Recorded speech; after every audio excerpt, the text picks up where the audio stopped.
As we pass under the South Capitol Street Bridge, or the Frederick Douglass Bridge as it's also called, we move from southwest DC into southeast DC, from Buzzard Point into the Navy Yard neighborhood, home to the Washington Navy Yard, Nationals Park, Yards Park, and many other restaurants and attractions. This is one of the fastest growing neighborhoods along the river. On the east bank of the river, as we move upstream, is the southern extent of Anacostia Park and a point jutting subtly into the river called Poplar Point. This area is interesting not only for the Anacostia Riverwalk Trail or the wild fox and turkeys you may see while exploring it, but because it has a long history shaped by the river. Poplar Point once housed old Navy greenhouses, nurseries for the architect of the Capitol, and, as some rumors say, once served as a target practice field for newly built Navy armaments built at the Navy Yard just across the river. Unfortunately, this past land use led to the leaching of toxics into the soil of Poplar Point, some of which, like metals and PCBs, are still present today, but being addressed under the district's comprehensive Anacostia River Sediment Project. Several other sites along this stretch of the river, like the Navy Yard itself, are also being addressed under this plan, which we'll talk about later on this tour. Behind Poplar Point lies the National Park Service headquarters for the National Capital Parks East, as well as one of the nests for the resident bald eagles along the Anacostia. On the east side of the river is Ward 8, eventually transitioning into Ward 7 further north along the river. Old Town Anacostia lies on the east bank of the river on the other side of the 11th Street Bridge as one of the longest standing communities in the DC area. It is where the abolitionist Frederick Douglass made his home on Cedar Hill, and where large communities of newly freed black slaves moved to when coming to the city post-Civil War, in communities like Berry Farm and Anacostia. The 11th Street Bridge marks the end of the Navy Yard on the west side of the river and holds a special place in DC history. At its current location, the 11th Street Bridge is one of the oldest bridges in DC, not in terms of the actual bridge itself, but where it currently sits, its footprint. Old versions of the 11th Street Bridge have come and gone, but it served as one of the original bridges, one of the main arteries linking communities in Maryland and Anacostia to the rest of DC. Interestingly enough, it is also the bridge that John Wilkes Booth escaped across after assassinating President Lincoln in 1865. In present day, it's the location of the new 11th Street Bridge project, which will be a separate, elevated pedestrian bridge adjacent to the 11th Street Traffic Bridge, which will provide space for education, entertainment, arts, and more importantly, safe access to either side of the Anacostia for pedestrians.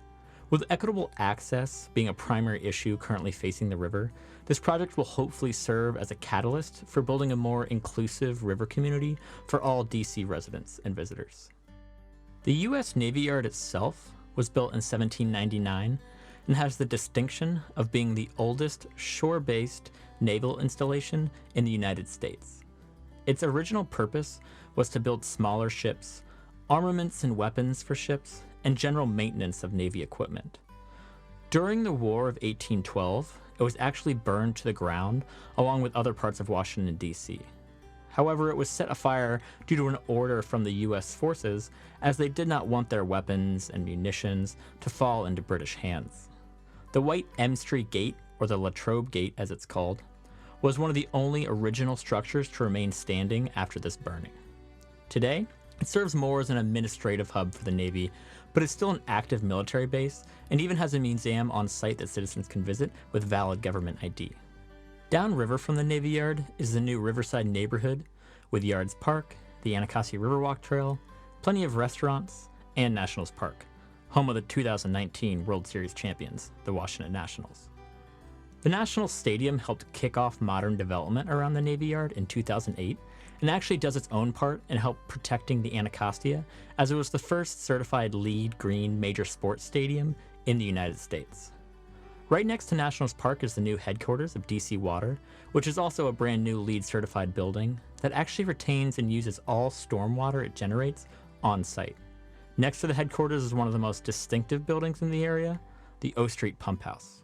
This pump house is an important component of the DC sewer system in that it helps to pump wastewater away from the city down to the Blue Plains wastewater treatment plant, which serves as the wastewater treatment plant for DC, parts of Maryland, and parts of Virginia. Around 1/3 of DC is served by what's called a combined sewer system, while the other 2/3 are served by the MS4 system, or the Municipal Separate Storm Sewer System. Unfortunately, with the older and antiquated combined sewer system, DC still suffers from overextended sewer systems during large rainstorms, which can then trigger a combined sewer overflow. These overflows occur at physical points along DC's surface waters and can lead to raw sewage entering into our waters, which is why swimming in the district is actually illegal and has been since the 1970s. This being a public health issue, accompanied by high bacterial counts, has caused the district and DC Water to start the Clean Rivers program, which consists of new conveyance tunnels for sewage, as well as green infrastructure projects to help reduce stormwater impacts in the entirety of the city. It's the district's goal to reduce the amount of combined sewer overflows to the Anacostia by 98% and to all DC waters by 96% by 2030.